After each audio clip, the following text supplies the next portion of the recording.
안녕하세요. 저는 30대 중반이고요. 이름은 노유진이라고 해요. 저는 어려운 집안에서 태어나 힘들게 자라면서 나름대로 고생도 많이 했지만 오늘 제가 하려는 얘기는 그런 저의 이야기가 아니랍니다. 그래도 좋은 시절에 태어나 많이 누리고 살았으니 정말 어려운 시절을 사셨던 분들께는 배부른 투정밖에 안 될 거예요. 그렇기도 하고 그런 시절을 겪었던 덕분에 누구보다 생활력 강하고 책임감도 강한 사람으로 자랐으니 그 시절이 제게는 자양분이 됐다고 생각해요. 그렇다고 제가 성공담을 이야기할 정도로 잘난 사람도 아니고요. 제가 하려는 이야기는 저희 시모의 삶에 대한 이야기예요. 시모는 저희 시모이기 전에 절 고용해 주신 분이셨어요. 그럼 지금부터 제가 바라본 저희 어머니, 그분에 대한 이야기를 해보려고 해요. 저희 시모가 70이 훌쩍 넘으셨는데요. 비슷한 시절을 사셨던 어르신들께서 많이 들어주셨으면 좋겠습니다. 전 어려운 형편에서 자랐지만 대학 공부는 하고 싶었어요. 제가 중학교 다닐 때까지만 해도 공부를 꽤 잘했거든요. 그래서 어릴 적에는 뭣도 모르고 의사가 되고 싶다고 말하고 다녔었죠. 그런데 중학교 3학년부터는 공부가 너무 어렵더라고요. 과외 한 번 받은 적 없고 학원도 제가 다니고 싶은 만큼 다닐 수는 없었으니 사교육 없이 상위권 성적을 받는 게 어렵다는 걸 절감했던 것 같아요. 물론 저보다 더 어려운 환경에서도 의대 가는 사람들이 많다는 건 알지만 제가 그 정도로 머리가 좋지도 않았고 또 그렇게 치열하게 노력을 많이 했다고 할 수도 없으니 당연한 결과였다고 생각해요. 의사가 되고 싶다던 꿈은 점점 현실성을 잃어갔고 의대는 안 되더라도 약대는 갈 수 있으려나 하다가 결국 간호대학에 진학했어요. 분명 힘든 직업이라는 걸 알지만 그만큼 보람이 있을 거라고 생각했기에 망설임 없이 선택한 진로였어요. 대학을 졸업하고 대학병원에 남지는 못했고 간호사 모집 공고가 올라온 병원 중에서 출퇴근하기 좋은 위치, 병원 평판, 업무 강도 등을 고려해 원서를 넣었던 한 병원에서 일하게 됐어요. 그렇게 대학 졸업하고 처음으로 취직한 병원에서 저는 정말 좋은 원장님을 만났답니다. 저희 병원은 부부 원장님이 운영하는 곳으로 여자 원장님의 산부인과와 남자 원장님의 소아과를 함께 운영하는 곳이었고 저는 산부인과에서 일했어요. 저희 원장님은 정말 대단하신 분이셨어요. 그 어려운 시절을 살면서도 똑똑한 머리로 공부 열심히 해서 고등학교부터 장학금 받고 다니셨다고 하더라고요. 저도 어려운 시절을 보냈던 사람이라 저희 원장님이 살아오신 인생에 더 깊이 공감하고 감명받고 그랬던 것 같아요. 얼마나 노력을 많이 하셨을지 짐작이 되고도 남았거든요. 아니, 제가 짐작하는 것 이상으로 훨씬 더 힘드셨을 거예요. 그땐 고등학교가 비평준화였던 시절이었잖아요. 그때 지역에서 제일 좋은 여고를 다니셨고 의과대학에 진학해 의사가 된 초엘리트 신여성인 거죠. 의사가 되고 돈을 벌기 시작하시면서부터는 공부 뒷바라지하느라 희생한 부모 형제 다 보살피며 그야말로 집안을 일으켜 세운 집안의 큰 기둥 같은 분위기도 하셨어요. 정말이지 제가 본받고 싶은 삶을 사셨던 분이라는 생각에 저절로 존경하는 마음이 생겼고 이 병원에서 진짜 열심히 일하면서 많이 배우고 싶다고 생각했던 것 같아요. 첫 직장이라 더 의욕이 넘쳤을 수도 있지만 정말 좋은 원장님을 만난 것이 너무 감사했고 내가 비록 원장님처럼 대단한 사람이 되지는 못했지만 지금 내 위치에서 내가 할 수 있는 일에 최선을 다하자는 생각이 들더라고요. 누구보다 일찍 출근했고 남들이 하기 싫어하는 일들도 제가 먼저 나서서 하려고 했어요. 그런 절 원장님이 알아봐 주시는 것도 너무 좋았습니다. 역시 원장님은 간호사 한 사람 한 사람도 그냥 보는 게 아니셨어요. 원장님이 절 알아봐 주시고 인정해 주신다는 생각이 드니 더 열심히 하게 되더라고요. 제가 병원에서 일한 지 반년도 채 되지 않았을 때 저희 엄마가 사고를 당해 다리를 심하게 다치신 적이 있었거든요. 그때 근무 중에 연락을 받고 너무 놀라서 뛰어나갔는데 저녁에 원장님께 전화가 왔었어요. 그래, 엄마는 좀 어떠셔? 얼마나 다치신 거야? 어느 병원인지 말해봐. 내가 아는 병원이면 그래도 말이라도 한마디 해주면 좋잖아. 원장님, 감사합니다. 그나마 다행이라고 해요. 장기 다친 건 없고 뼈만 다치셨다니까요. 다행이네. 병원빈, 엄마가 보험 같은 거 들어놓으신 건 있으셔? 노간호사가 맞이인데 아직 일 시작한 지 얼마 되지도 않아서 모아놓은 돈도 별로 없을 거 아니야. 그게 사실은 원장님. 그래, 알았어. 무슨 말인지 알겠으니까 엄마 병원비 걱정하지 말고 간호 잘 해드려. 원장님, 어떻게... 노간호사 같은 인재를 우리 병원에 계속 잡아두고 싶으니까 내가 빌려주는 거야. 아주 천천히 나눠서 갚아. 알았지? 정말 감사합니다. 사실 원장님께 갚을 부탁을 드려야 하나 정말 고민하고 있었거든요. 나도 어렵게 살았기 때문에 집에 누가 아프다 그러면 덜컥 돈 걱정부터 했었어. 사정 다 아는데 뭐.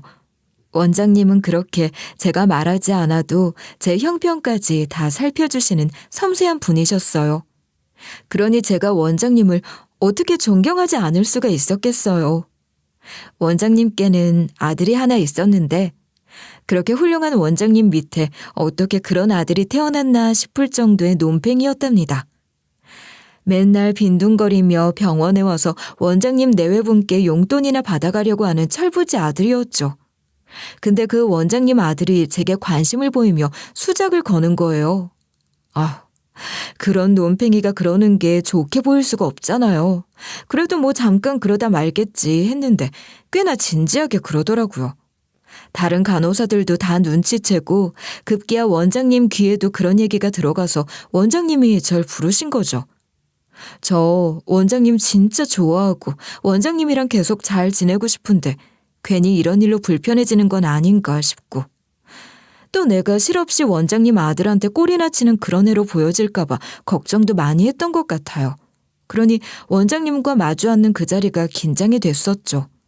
노간호사. 우리 아들이 노간호사한테 자꾸 실없는 소리하고 그런다면서? 미안해. 내가 아들을 잘 키우질 못했어. 봐서 알겠지만 아무리 내 아들이라고 해도 노간호사한테 소개시켜주고 싶은 인물이 아니야. 원장님, 그게 제가 뭘 어떻게 한 게 아니라... 알아. 노간호사를 오해해서 이런 말 하는 거 아니니까 걱정하지 마. 아휴, 그놈의 자식. 내가 내 아들 단속 잘할 테니까 너무 불쾌하게 여기지 마. 다시 못 그러게 할게. 아니에요, 원장님. 불쾌하거나 뭐 그렇다기보단 제가 좀... 노간호사 마음 다 아니까 억지로 설명하려고 하지 않아도 돼. 솔직히 내가 노간호사 엄마라도 내 아들 같은 놈한테 못 주지. 내가 노간호사 좋아하는 거 알지? 그러니까 신경 쓰지 마. 원장님은 그렇게 제게 미안하다고 하시며 제가 불편하지 않도록 배려를 많이 해주셨어요. 근데 진짜 웃기는 게 뭔 줄 아세요? 원장님이 그렇게 말씀하신 후로 원장님 아들이 눈에 들어오기 시작한 거예요. 원장님이 말씀을 그렇게 하셨어도 애물단지인 그 아들에게 갖고 있는 애정을 잘 알기에 그랬던 걸까요? 왠지 저라도 나서서 원장님께 힘이 되어드리고 싶다는 생각이 들더라고요. 결국 전 원장님 아들과 결혼해 원장님 며느리가 되었답니다. 그러니 원장님이 저희 시어머니가 되시는 분이세요. 오늘 제가 하려는 이야기의 주인공이신 거죠. 결혼해서 보니 어떻게 그런 원장님한테서 남편 같은 아들이 태어난 것인지 그 의문은 나날이 커지기만 했어요. 여기서 저희 원장님, 그러니까 시모 이야기를 조금 더 할게요. 앞에서도 간단히 말씀을 드리긴 했지만 보충 설명이 좀 필요할 것 같아요. 가족이 되고 나서 제대로 들어보니 시모는 그냥 가난한 정도가 아니라 그야말로 찢어지게 가난한 집 출신이시더라고요. 시모가 저희 부모님보다 연세가 조금 더 많으시긴 하지만 저희 부모님도 진짜 어렵게 사셨고 어렸을 때 고생한 이야기도 많이 해주고 그러셨거든요. 그래서 그 시절 힘든 이야기 웬만큼 들었다고 생각했는데 시모는 저희 부모님보다도 훨씬 더 어려운 집에서 자라신 거였어요. 당장 다음 끼니 걱정을 해야 하는 집에서 어떻게 의대 공부까지 하셨을까요? 아무리 장학금을 받았다고 해도 밥 굶는 날이 허다했다는데 참 정말 대단한 것 같아요. 그러니 가족에 대한 애틋함도 남다르셨을 테고 의사가 되고 나서 부모님 사실 집 마련해드리고 온 가족이 그렇게 울었다고 하시는 거예요. 다 같이 부둥켜 안고 하도 울어서 이웃집에서 초상이라도 난 줄 알고 찾아왔을 정도였다고 말이에요. 시모에게는 남동생 2, 여동생 1가 있는데 남동생들은 뒤늦게라도 공부를 할 수 있게 학비도 다 됐고 공부에 취미 없다는 여동생, 그 여동생은 중학교도 제대로 졸업을 안 하고 공장 다니며 돈을 벌었다고 하시던데 그 여동생은 좋은 짝 찾아 시집도 보내고 그걸 다 시모가 나서서 하셨다고 해요. 돈만 대준 게 아니라 일일이 다 알아보고 그러면서 말이죠. 와, 진짜 어머니 정말 대단하세요. 아무리 그래도 어머님처럼 하는 게 쉬운 건 아닌 것 같아요. 전 그렇게 못했을 것 같거든요. 가족들이 날 위해서 희생한 게 있잖아. 그건 너희들 세대는 이해할 수 없을 거야. 먹을 걱정하던 시절을 너희가 어떻게 알겠니? 내가 받은 게 있으니 당연히 해야 한다고 생각했지 뭐. 어머니 살아오신 이야기는 거의 위인전에서나 나올 법한 이야기 같아요. 아이고, 무슨. 나 혼자 이룬 게 아니라 우리 가족들이 다 같이 이룬 거니까 그 결실도 같이 나누는 것뿐이야. 나 때문에 우리 식구들 고생한 이야기 들으면 나보다 더 대단한 분들이라고 할 거다. 난 정말 받은 게 많어. 시모는 정말이지 친정 식구들을 위하는 일에는 아깝다는 생각을 전혀 안 하셨어요. 또 시모 말씀처럼 시모 친정 식구들도 모두 시모를 아끼고 위하는 마음이 상당하셨고 말이에요. 시모가 베푸는 것들을 무척 고맙게 생각하며 때로 미안한 내색을 비출 때도 있으셨는데 시모는 그럴 때마다 절대 그러지 말라며 눈물을 보이기도 하셨어요. 시모는 친정 식구들이 시모를 위해 베푼 것들을 한시도 잊은 적이 없다고 그렇게 입버릇처럼 말씀하시는 분이셨답니다. 그 고마움을 잊지 않고 사셨으니 다른 사람들을 대할 때도 항상 따뜻한 마음으로 섬세하게 살피시는 게 아닌가 싶기도 했어요. 시부모님 2분 사이도 퍽 좋으셨어요. 2분은 같은 대학 선후배 사이셨는데 제가 보기에 2분은 참 닮으셨어요. 시부는 그 시절 비교적 형편이 좋은 집안에서 자라셨다고 해요. 그래서 처음엔 시모가 무척이나 신기해서 궁금했다고 하시더라고요. 서로 다른 환경에서 자랐지만 2분 모두 기본적으로 사람을 대할 때 마음을 쓰는 분들이세요. 그러니 환자들에게도 얼마나 친절하셨는지 몰라요. 그 덕분에 입소문이 제대로 났던 거죠. 저희 시모에게 아이 받으려고 진짜 멀리서 일부러 찾아오는 환자들도 꽤 있었고 시모가 받은 아이들은 거의 시부 소아과를 찾았고 또 첫째 데리고 시부 소아과를 다니다가 둘째는 시모 산부인과에서 낳고 뭐 그런 식이었고 그러면서 주변 사람들에게 소개도 많이 하고 말이에요. 저는 간호사로 저희 병원에서 일할 때도 그런 것들을 참 자랑스럽게 생각했는데 가족이 되고 보니 더 뿌듯하더라고요. 모든 면에서 완벽하게 존경받을 만한 삶을 사셨던 시모셨는데 다만 자식 농사가 맘처럼 안 되셨던 겁니다. 저희 남편이 시모의 애물단지라는 건 이미 아실 테고 남편 위로 시누이가 1명 있었으니 남매를 두셨던 거거든요. 딸 하나 아들 하나 얼마나 좋아요? 시누이는 남편과 달리 어려서부터 공부도 잘하고 똑똑했다고 들었어요. 시모는 시누이가 시모처럼 의사가 될 줄 아셨대요. 근데 시누이는 이과 취향이 아니었고 문과를 지원해 판사가 될 거라고 법대를 갔다는데 대학 들어가면서부터 어쩐지 좀 이상해지기 시작했다는 거예요. 그러더니 대학 졸업하자마자 집에 돈 될 만한 거 다 챙겨서 독립한다고 나갔다고 하더라고요. 말이 독립이지 가출이나 다를 게 없어요. 상의 한마디 없이 쪽지 하나 남겨놓고 집을 나가 연락도 없다는데 그게 어떻게 독립이에요, 가출이지. 저는 지금껏 시누이 얼굴도 한번 본 적이 없고 사진으로만 봤을 뿐이었죠. 그러니까 아예 없는 자식이 된 지 오래였던 겁니다. 시누이에 대한 이야기는 시댁에서는 금기와도 같았어요. 그리고 하나 있는 아들인 제 남편은 이미 다 알고 계시듯이 네, 논팽이에요. 한량이죠, 한량. 남편은 시누이와 달리 어려서부터 공부에는 아예 취미가 없었고 그렇다고 다른데 뭐 관심 갖는 것도 없이 학교 다닐 때부터 말썽만 부렸으니 저희 시모가 한숨 쉴 일은 죄다 자식들 관련된 일뿐일 거예요. 내가 일하느라 바빠서 제대로 된 엄마 노릇을 못한 거야. 애들한테도 너무 미안하고 며느라기 너한테도 미안하구나. 어머니도 참 무슨 그런 말씀을 하세요. 어머니가 일이 바쁘다고 자식한테 소홀하셨을 뿐이 아니시죠. 어머니 잘못 아닌 거 저 너무 잘 알아요. 아니야, 내 잘못이야. 네 남편 하는 꼴을 좀 봐. 제대로 된 직업도 가질 생각 안 하고 하루하루 건성으로 사는 걸 보면 내가 정말... 난 책임감을 갖고 열심히 살아야 한다는 걸 가르쳐야 한다고는 생각도 못했어. 나도 그런 걸 누구한테 배운 게 아니니까. 그런 건 자연히 알게 되는 건 줄 알았지. 아무리 자식이라고 해도 부모 마음대로 안 되는 거죠. 그렇게 될 것 같으면 무슨 문제가 있겠어요. 어쩜 저렇게 책임감이 없는지. 지 삶에 대해서 아무 생각이 없는 걸까? 어릴 때 말썽은 좀 피웠어도 그저 장난이 심한 아이라고만 생각했지. 이럴 줄은 몰랐어. 너무 좋은 부모님 만나 부족한 것 없이 자랐으니 제가 보기에 그 사람은 아직도 성장하는 중인 것 같아요, 어머니.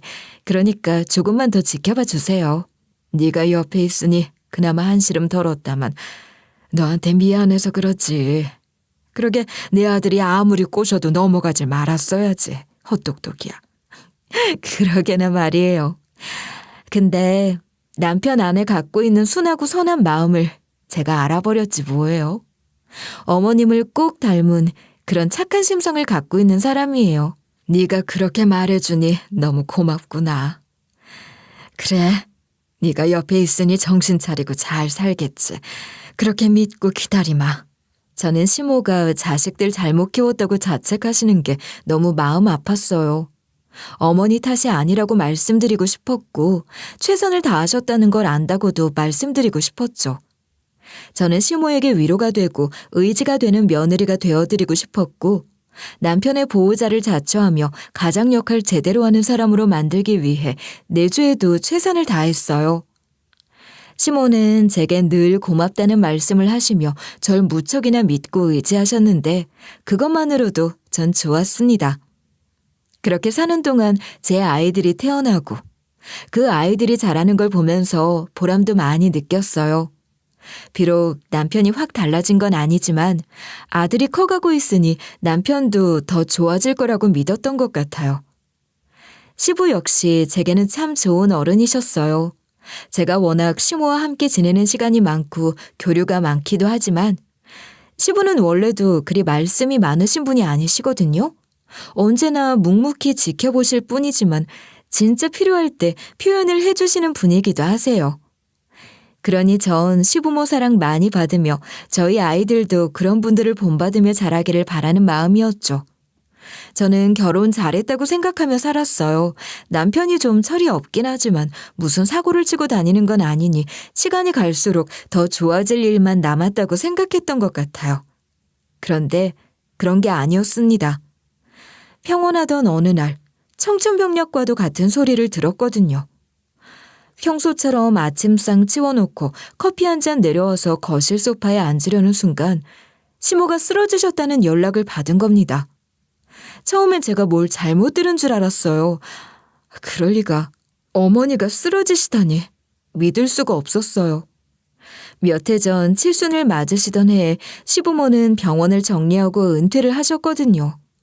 의사라는 직업이 정년이 있는 것도 아니고 두 분 다 아직 건강이 좋으시니 얼마든지 더 하셔도 된다고 주변에서는 다 그렇게 말씀을 드렸지만 오래전부터 계획했던 일이라며 은퇴를 하셨어요. 어르신들이 은퇴하고 일 그만두시면서 갑자기 몸이 안 좋아지시는 경우가 많은 거 다들 아시죠? 그래서 저도 신경을 더 많이 썼던 것 같아요.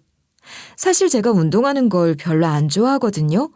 근데 시모 때문에 같이 운동도 다니고 그랬어요. 시부는 평소에도 운동을 좋아하시는 분이라 자기 관리를 잘하시는 편인데 시모는 운동이라고는 안 하셨던 분이라 은퇴하시고 나서야 그때부터 운동에 재미를 들이셨거든요. 그래도 운동을 제법 열심히 하셨고 특별히 안 좋은 것도 없으셨어요. 병원 검진도 정기적으로 받으셨고요.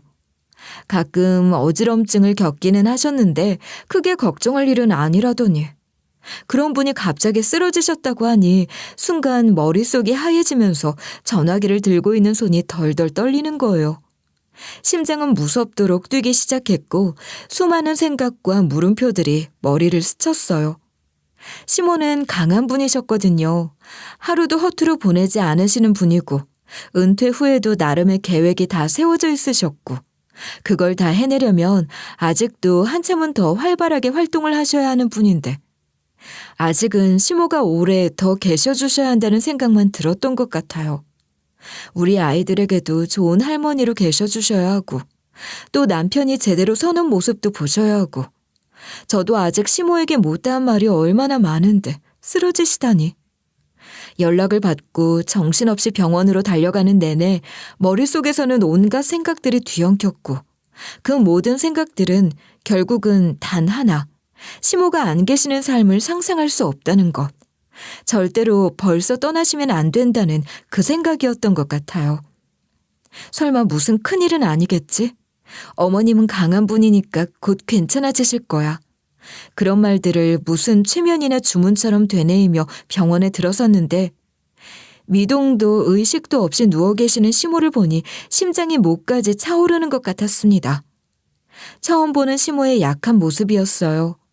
가슴 속에서 쏟아질 듯 터져나오는 두려움을 애써 삼키며 저는 간절한 마음으로 시모의 회복을 빌었어요. 그러나 시모는 의식을 찾지 못한 채 계속 그렇게 누워 계셨고 그렇게 계속 시간만 흘렀습니다. 시모가 쓰러지신 지 한 달째가 되던 날 시부는 가족들을 불러 모으셨어요. 시부의 부름을 받고 가는 길에 마음이 얼마나 불안했는지 몰라요. 왜냐하면 시모가 사전 연명 의료 의향서를 작성해 두셨다는 걸 알고 있었거든요. 저희 시부모 두 분 다 본인들이 의사이기도 하시지만 우리나라 의료계의 노인 치료가 지나치게 과잉이라고 생각하시는 분들이셨어요. 그리고 두 분 모두 병원 침대에서 죽고 싶지 않다고 하시면서 무의미한 연명 치료를 하지 말아달라고 하셨기에 시부가 가족들을 부르신 것이 그것과 관련된 것일지 모른다고 생각했던 겁니다. 그리고 제 예감은 틀리지 않았죠. 시부의 비장한 표정과 무겁게 내려앉은 침묵만으로도 전 무슨 말씀을 하실지 짐작할 수 있었어요. 내가 너희들을 부른 이유를 너희들도 어느 정도 알고 있으리라 생각한다. 오래전부터 네 엄마가 얘기했던 대로 연명 치료를 중단할 생각이야. 그걸 원하고 있을 거야. 아버님, 그건 정말 가망이 없을 때 내리는 결정 아닌가요? 조금이라도 회복 가능성이 있다면 담당의와 이미 충분히 협의하고 결정한 거야.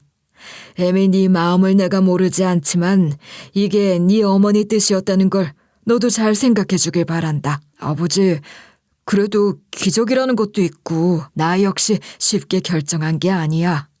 이 연명 치료가 네 엄마를 위한 치료인지 정말 많이 생각했어. 어쩌면 고통을 연장시키고 있는 걸지도 모르지. 내가 네 엄마의 입장이었다면 나는 내가 바라던 대로 연명 치료를 중단해 주길 원할 것 같더구나. 탄식, 한숨이 새어나오는 것도 힘이 들어 숨을 삼켰어요. 시부 또한 쉽게 하는 말씀이 아니라는 것을 알기에 더 이상 무슨 말을 할 수도 없었습니다. 시모가 원치 않았던 것을 알기에 저나 남편 또한 결단을 내려야 할 순간이 올 거라는 건 알고 있었지만 막상 그 순간이 닥치니 손끝이 싸늘해지며 온몸이 얼어붙는 것 같았어요. 시부의 얼굴에도 참담함이 가득 서려 있었죠. 평소보다 더 깊게 팬 주름들 사이로 시부의 무거운 한숨이 스며 있는 것 같았습니다. 시부는 시모를 편하게 보내주자 하시며 최종적으로 못을 박으셨어요. 장기 기증을 위한 일정을 조율하기 위해 다음 날 호흡기를 떼기로 결정을 했다고 하시더군요. 마지막 선고와도 같은 그 말씀을 듣고 목이 메어 아무 말도 할 수가 없었습니다. 저는 시모와의 마지막 시간을 보내기 위해 저 홀로 시모 병실을 지키고 있었어요. 기계음만 가득한 병실에는 시모의 체온이 희미하게 남아 있었죠. 언제 깨어날지 모르는 시모를 바라보던 때와는 또 다른 감정이었습니다. 이제 내일이면 시모를 보내드려야 한다는 생각에 눈물이 흐르기 시작했어요. 그렇게 시모 곁에 앉아 얼마나 울었을까. 창밖이 어스름 밝아오려는 것 같았는데 갑자기 시모가 벌떡 일어나시더니 제 손을 덥석 잡으시는 거예요. 예, 며느라, 나 안 죽는다. 그러니 그만 울어. 어머니, 이게 대체... 조용히. 아무 말 말고 어서 따라 나오너라. 네? 어머니, 의사를 불러야죠. 글쎄 일단 나와. 나가서 이야기를 하잔 말이다. 전 정말 귀신이라도 본 것처럼 놀라서 기절할 뻔했어요. 방금 전까지만 해도 가망이 없다던 시모가 너무나도 멀쩡한 모습으로 깨어나신 거잖아요. 게다가 아주 건강해 보이셨어요. 자리에서 벌떡 일어나서 아무렇지도 않게 스스로 자리를 털고 일어서기까지 하시더라고요. 그리고 제 손을 이끌고 빠른 걸음을 옮기시는데 숨이 차서 헉헉거리는 건 저였고 시모는 너무나도 멀쩡하셨어요. 믿을 수가 없었죠. 이렇게 건강하신 분이 그동안 의식도 없이 누워 계셨다는 게 있을 수 없는 일 같았거든요. 그렇죠. 그건 있을 수 없는 일입니다. 아무리 기적처럼 깨어났다고 하더라도 이렇게 멀쩡하실 수는 없는 거잖아요. 분명 무슨 일이 있다는 생각이 들었어요. 도대체 무슨 일이 있었던 것인지. 시모는 절 주차장으로 이끌었고 그곳에 주차된 시모의 승용차에 올라탄 순간 저는 다시 한번 너무나도 충격적인 광경을 마주하게 됐어요. 말도 나오지 않을 정도로 놀라운 광경. 저는 제가 마주한 진실에 입을 틀어막으며 더더욱 어리둥절할 수밖에 없었습니다. 시모의 승용차에서 제가 본 광경이 뭐였냐고요?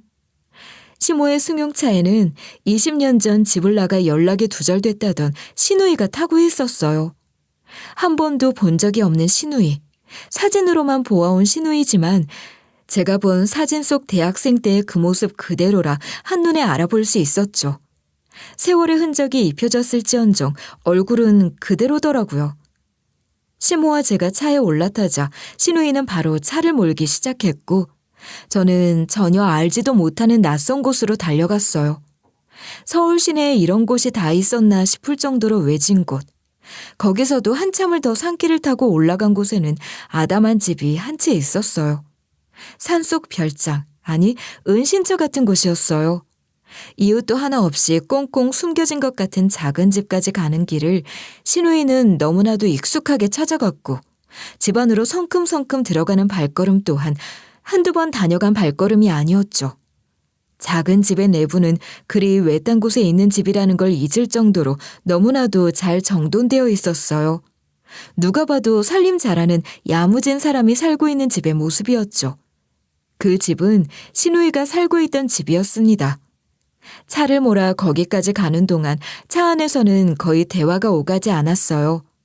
시모가 병원에서 연락이 올지도 모르니 제 전화기부터 꺼두라고 하셨는데 그 말씀을 하시는 시모의 표정에는 처음 보는 결연함이 서려 있었고 조수석에 앉으신 시모는 내내 시누이를 지그시 바라보고 계셨어요.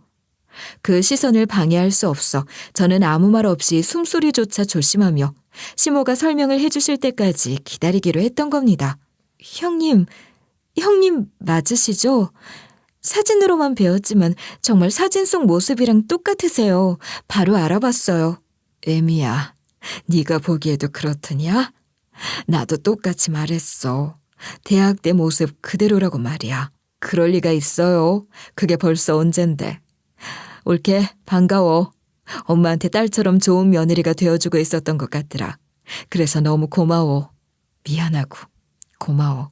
아니에요. 제가 뭘 한 게 있다고요. 그런데 대체 이게 다 어떻게 된 일이에요? 어머니 의식이 없으셨던 게 아닌 거예요. 그쵸? 지금 막 깨어나신 게 아니신 거죠?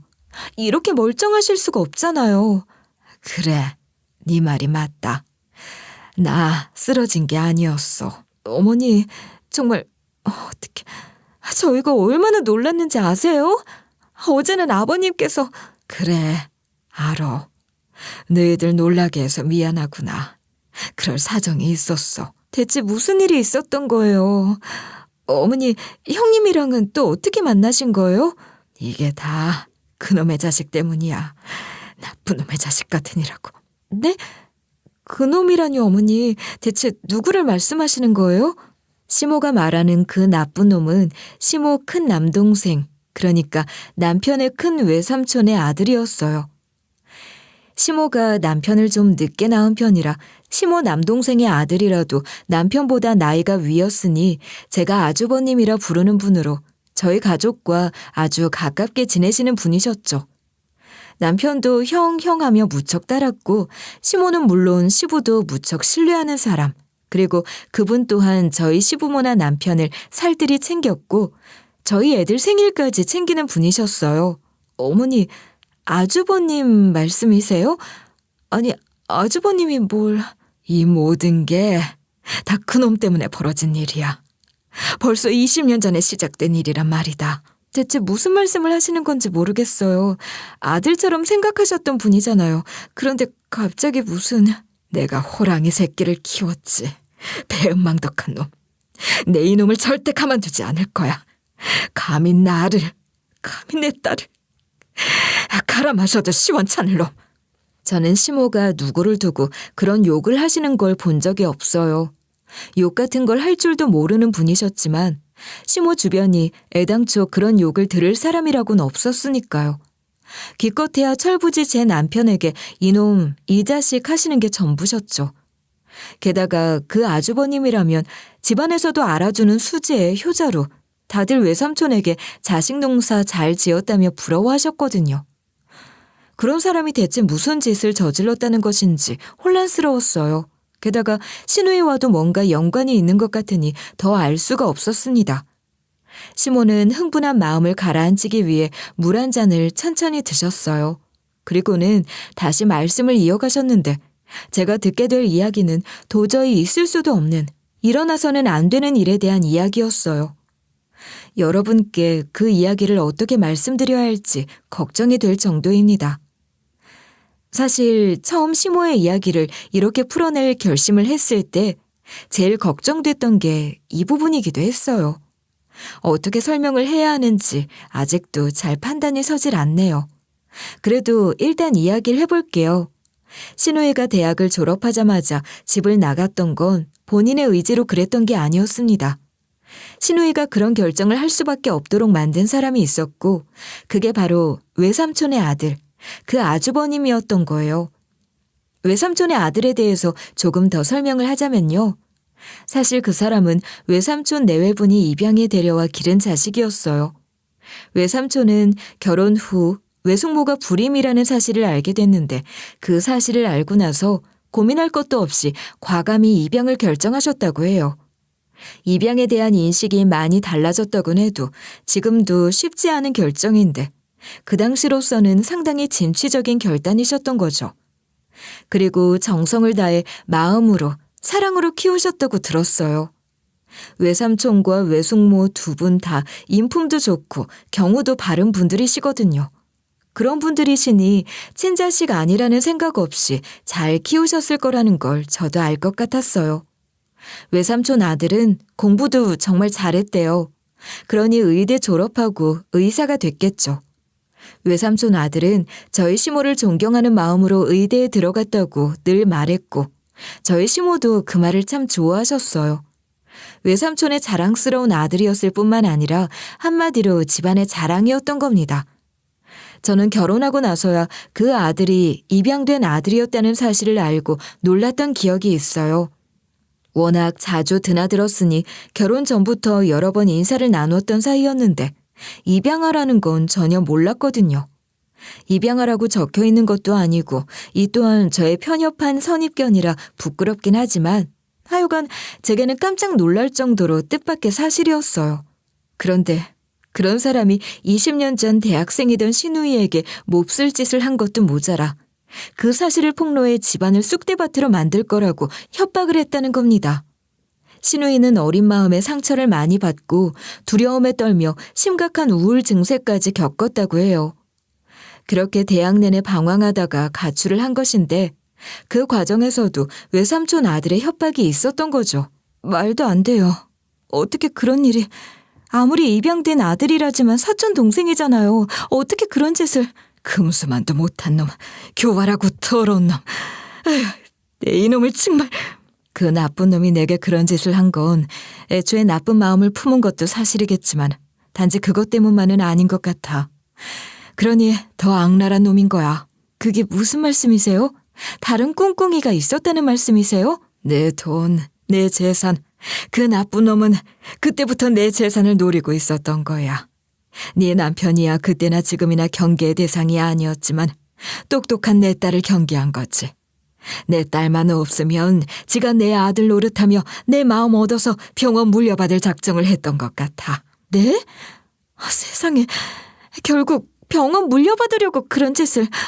정말 인간도 아니에요. 내 그놈을 제대로 응징하려고 이를 갈고 있어. 근데 어머니, 그렇게 확신하시는 정황이라도 있는 거예요? 혹시 어머님이 의식 없는 것처럼 누워 계셨던 게. 그래, 맞아. 그놈이 뭔가 구린 구석이 있는 것 같아서 내가 특단의 조치를 취했던 거야. 너희들에게 미리 말하지 못해서 미안하다만 어쩔 수가 없었어. 가장 확실한 방법이었으니까. 내가 직접 확인하고 싶었다. 시부모는 몇 년 전 은퇴를 하시며 운영하던 병원을 후배 원장들에게 위탁해 운영 중이며 두 분은 명예 원장인 상태였어요. 제 남편이 물려받을 것도 아니니 그냥 처분을 하실 수도 있었겠지만 개원할 형편은 안 되지만 실력 있고 환자 귀한 줄 아는 인성 좋은 후배 의사들이 두 분의 뜻을 이어갈 수 있도록 하고 계셨던 거예요. 시모는 그때부터 그 외삼촌 아들의 야심이 폭발한 것 같다고 하셨어요. 아들은 아니지만 아들처럼 두 분을 가까이에서 모시는 조카가 의사인데 자기한테 물려줄 생각은 안 하는 걸 보고 가만히 있으면 안 되겠다는 생각을 한 것 같다는 거죠. 나중에 유산으로라도 어떻게 노려보려고 욕심을 내며 시모의 마음을 얻으려 끊임없이 노력한 거예요. 외삼촌 아들이 유난히 시모를 잘 챙기고 시댁에도 자주 드나든다는 걸 알고는 있었지만 워낙 어렸을 때 그랬던 관계이니 그런 시커먼 속내가 있었다고는 전혀 생각을 못했어요. 아무것도 모르고 시모에게 잘하는 걸 고맙다고 생각했으니 말 다 했죠. 저만 그랬던 게 아니죠. 시부모와 남편, 그 누구도 외삼촌 아들의 본심을 눈치채지 못했던 겁니다. 시모가 외삼촌에게 베푼 게 많으니 그걸 갚는 순수한 마음이라고만 생각했어요. 다른 가족들도 아마 다들 비슷한 마음이었을 테고 말이에요. 그러던 중 시모는 외삼촌 아들의 낌새가 예사롭지 않다는 걸 최근에야 눈치를 채기 시작했다고 해요. 사실 시모도 의사인 조카에게 병원을 물려줄 생각을 안 한 게 아니었고 그 비슷한 이야기를 지나가는 말처럼 한 적도 있었대요. 그런데 정작 병원 정리하며 자기에게 물려주지도 않고 무슨 따로 언지를 주지도 않으니 외삼촌 아들은 점점 초조해져서 은연중에 시모에게 병원에 대한 걸 자주 물어보게 됐겠죠. 시모가 그걸 놓치지 않고 뭔가 이상하다는 생각을 하시게 된 겁니다. 그러나 어디까지나 시모의 심증에 불과한 것이니 뭔가 확실하게 확인을 하고 싶으셨다고 해요. 그러니까 시모가 쓰러져 의식이 없는 상태로 오늘 내일 하게 되면 그때 그 인간이 어떻게 나오는지를 보고 싶으셨던 거죠. 그런 생각은 누구라도 한 번쯤 막연하게 해볼 수 있을지는 몰라도 실행에 옮기는 게 쉬운 게 아니잖아요. 쓰러지는 척이 할 수 있다고 치더라도 일단 병원에 들어가게 된 순간 거짓 연기는 들통이 나게 되어 있으니까요. 가짜로 쓰러져 의식이 없는 척 연기를 아무리 잘해도 통증 자극에 대한 미세한 반응이나 눈꺼풀의 떨림, 호흡 패턴, 소리나 빗자극에 나타나는 본능적인 작은 반응 등 무의식적인 반응은 의도적으로 조절하기 어렵잖아요. 그러니 다들 마음은 있어도 할 수 없는 일일 겁니다. 그렇지만 시모에게는 조력자가 있었던 거예요. 시모는 후배 의사의 도움으로 의식 없는 사람이 되어 한 달 동안 누워있을 수 있었던 거죠. 그리고 외삼촌 아들의 움직임을 예의주시하고 계셨어요. 아니나 다를까 외삼촌 아들은 시모의 연명치료를 중단하자는 말을 제일 먼저 꺼냈다고 하네요. 시부가 시모 병실에 있을 때 외삼촌 아들의 전화를 받는 걸 들으셨는데 장기기증 이야기를 하며 시모의 연명치료 중단에 대한 이야기를 했다는 거죠. 물론 시부도 생각을 하고 있던 일이었으나 옆에서 부채질을 한 사람이 있었던 거예요. 시모는 더 확실하고 결정적인 증거를 잡기 위해 끝까지 갈 작정이었다고 해요. 연명 치료를 중단한 상태에서 본격적인 장례 절차 이야기를 하고 그럴 때 그 인간이 어떻게 나오는지 보려고 했던 거죠. 그런데 그때 신우이가 시모를 찾아온 겁니다. 아무도 없는 새벽에 몰래 병실에 찾아와 울면서 20년 동안 하지 못했던 말을 고백하듯 털어놓았던 거예요. 꿈에도 몰랐던 과거의 진실을 듣고 시모는 분개했고 더 이상 의식 없는 척 누워있을 수 없다는 생각에 신우이 앞에 벌떡 일어나 의식이 없는 게 아니라는 걸 밝힌 거죠. 그렇게 의기투합한 두 사람은 외삼촌 아들의 실체를 밝힐 결심을 하고 병원부터 탈출할 계획을 세웠는데 마침 제가 병실에 찾아가 밤새 울고 있으니 날이 밝아 다른 사람들 눈에 띄기 전에 병원을 빠져나오기 위해 어쩔 수 없이 제게도 모습을 드러내실 수밖에 없었던 거였어요. 그렇게 해서 저 역시 시모 신우이와 함께 그 순간 그 자리에 함께하게 된 거죠. 병원 CCTV까지 미리 다 손을 써놓고 나름대로 준비를 다 해두셨더라고요. 시모는 제게 그 모든 이야기를 들려주신 후에야 제 핸드폰 전원을 다시 켜라고 하셨어요. 아마도 저를 찾는 전화들이 많이 와 있을 거라고 하시면서 말이에요. 시모가 사라진 것을 알았을 테니 당연히 병원은 발칵 뒤집힌 것 같았죠. 그 중에서도 제일 뒤집힌 건 외삼촌 아들인 것 같더군요. 제게 남겨진 부재중 전화 기록에 외삼촌 아들 번호가 제일 많았거든요. 제 남편보다도 더 많이 전화를 했더라고요.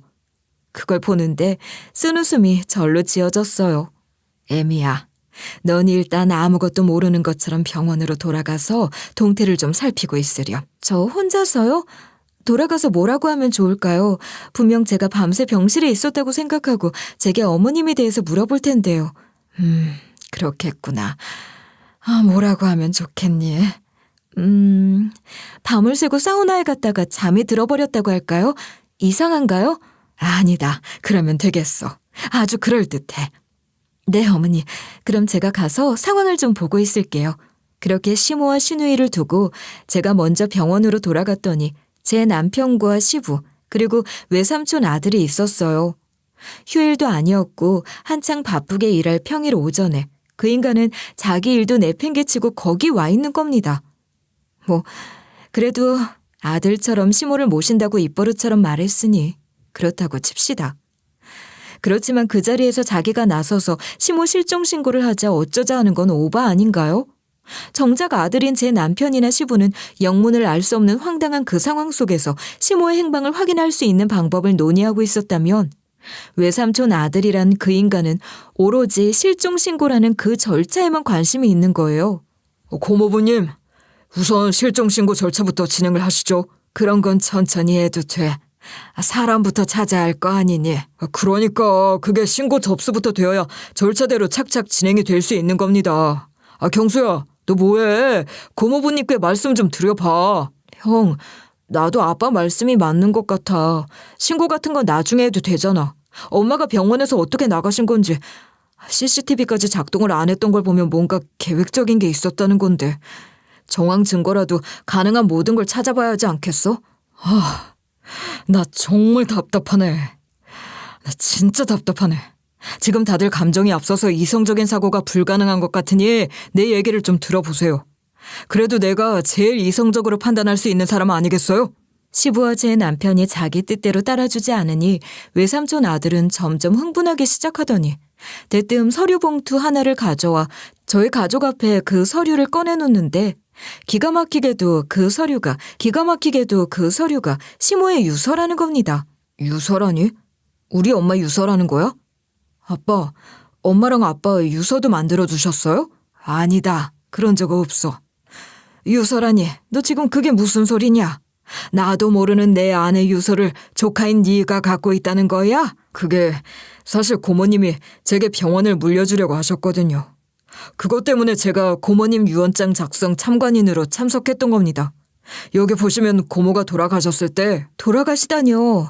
저희 어머님 아직 돌아가신 것도 아닌데 그런 얘기를 왜 지금 하시는 거죠? 병원 관리도 그렇고 원래 서류라는 건 말입니다, 재수 씨. 실종 신고부터 하자고 이러시는 것도 좀 그렇고 저희로서는 이러시는 게 이상하다고 느낄 수밖에 없어요. 아주버님이 그렇게 주장하시는 실종신고를 한다고 해도 최소 1년은 지나야 유언장 집행을 할 수 있을 텐데요. 그러니까 내가 가족들에게 먼저 이야기를 하는 거 아닙니까? 법적인 절차는 1년 뒤에나 시작할 수 있는데 당장 고모님이 안 계시는 마당에 병원 관리는 어떻게 할 거냐는 말입니다. 연세도 높으신 고모부님이 하시겠어요? 아니면 병원 일이라고는 아무것도 모르는데 아들이라는 이유만으로 경소 예가하겠어요? 결국 내가 해야 할 거 아닙니까? 어차피 병원도 제게 주시기로 이렇게 다. 바로 그때 시모가 시누이와 함께 병실에 들어섰고 멀쩡한 시모와 20년 만에 나타난 시누이를 보고 세 사람은 경악했어요. 시부는 뒷걸음질까지 치시는 바람에 제가 겨우 부축을 해드렸지 뭐예요. 그러나 그 중에서도 제일 놀란 사람은 단연코 외삼촌 아들이었어요. 다른 사람들이 그저 놀랐다면 그 인간은 두려움에 떨고 있었을 테니까요. 이 괘씸한 놈. 내가 언제 그딴 말도 안 되는 유서를 작성했다는 게야? 짐승만도 못한 놈이 하다 이런 찹스러운 사기까지 쳐? 아, 고모, 어떻게 언제 깨어나신 거예요? 고모가 오랫동안 의식이 없는 상태로 계셨었기 때문에 단기 기억이 소실됐을 수도 있어요. 먼저 검사부터. 시끄럽다 이놈아. 닥치지 못해? 간사한 놈. 끝까지 빠져나갈 궁리만 하는구나. 나는 애초에 쓰러진 적도 없었다.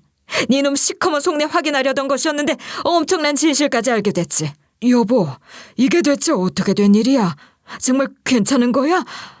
그리고 세상에, 경은아, 너... 아빠, 죄송해요. 제가 너무 늦게 왔죠. 누나, 정말 어떻게 된 거야? 어떻게 엄마랑 같이... 이게 다 무슨 일이야? 머리가 터질 것 같아. 말 좀 해봐. 시모와 시누이는 가족들 앞에서 모든 사실을 밝혔어요.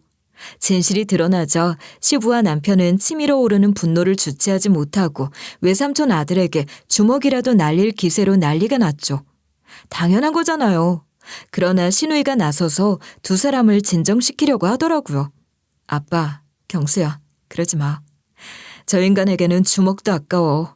법대로 처벌받게 해요. 그땐 저 인간이 윽박지르면 내가 잘못한 건 줄 알았고 모든 게 내게 나쁘게 작용할 거라고 생각해서 그렇게 숨어버렸던 거지만 이제 난 더 이상 어리숙한 대학생이 아니에요. 그러니까 아빠, 나 괜찮아요. 너 20년 만에 나타나서 무슨 헛소리를 하는 거야? 어디서 어떻게 살다가 돌아와서 그런 음해를 해? 증거 있어? 내가 그랬다는 증거 있냐고? 닥쳐. 그때처럼 겁줘서 날 어떻게 할 수 있을 거라는 생각은 하지 마. 증거? 찌질한 새끼. 내가 널 어떻게 벌 주는지 잘 봐. 시누이는 당당하게 맞서며 그 인간 두 눈을 똑바로 쳐다보며 해야 할 말을 다 했어요. 마침 시모의 실종 소식을 듣고 달려온 외삼촌 내외도 그 광경을 목격하고 경악했죠. 외삼촌은 그 아들을 호적에서 파고 인연을 완전히 끊어버리셨습니다. 외삼촌 아들은 시모 재산 물려받을 줄 알고 버려놓은 일이 많아 그 빚 감당하기도 어려운 상황에 시누이와 얽힌 스캔들이 파다하게 퍼져 평판까지 바닥에 떨어졌으니 병원도 망할 지경이라고 해요. 그야말로 빚잔치 하게 됐다고 하더라고요. 뒤늦게 시모와 시누이를 찾아와 용서를 구하며 빌었지만 20년 세월을 돌이킬 수도 없고 그렇게 엄청난 짓을 벌여놓고도 참 뻔뻔하기도 하다 싶었어요. 시모는 사문서 위조로 고소를 진행 중인 상태고 그 인간의 몰락을 똑똑히 지켜볼 거라고 잔뜩 벼르고 계세요. 시누이는 집을 나가 홀로 전국을 떠돌며 얽매이지 않고 자유롭게 살았다고 해요. 시간이 많이 흐르며 대학 시절의 상처와 트라우마도 어느 정도 치유됐고 홀로 서기에도 성공해서 평화롭게 살고 있었지만 늘 가족에 대한 그리움은 갖고 있었다는 거죠. 왜 안 그랬겠어요. 세월이 너무 많이 흘러 어떻게 회복해야 할지 몰라 나타나지도 못하고 있었지만 시부모가 어떻게 사는지 한 번씩 먼발치에서 보고 가곤 했는데 시모가 쓰러진 걸 알고 병원을 찾아와 아무도 없는 병실에 들어갔던 거라고 해요.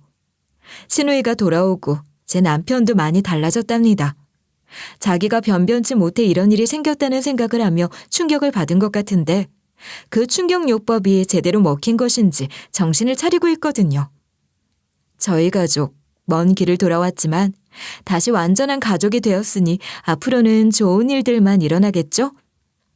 여러분, 오늘 제가 들려드린 저희 시모와 시댁의 이야기 어떻게 들으셨나요? 집집마다 사연 하나쯤은 다 갖고 있겠지만 저희 시댁의 이야기는 그리 흔한 이야기는 아닐 겁니다. 큰 불행을 억울하게 겪어야 했던 세월이 야속하지만 그 세월 안타까워할 시간에 지금의 행복을 더 많이 누리려고 해요. 끝까지 제 이야기를 들어주신 분들이라면 저희 가족의 행복도 빌어주실 거라 믿습니다. 끝까지 들어주시고 또 응원하는 마음 보내주셔서 정말 감사합니다. 여러분들 가정에도 더 좋은 일들이 가득하길 바랄게요.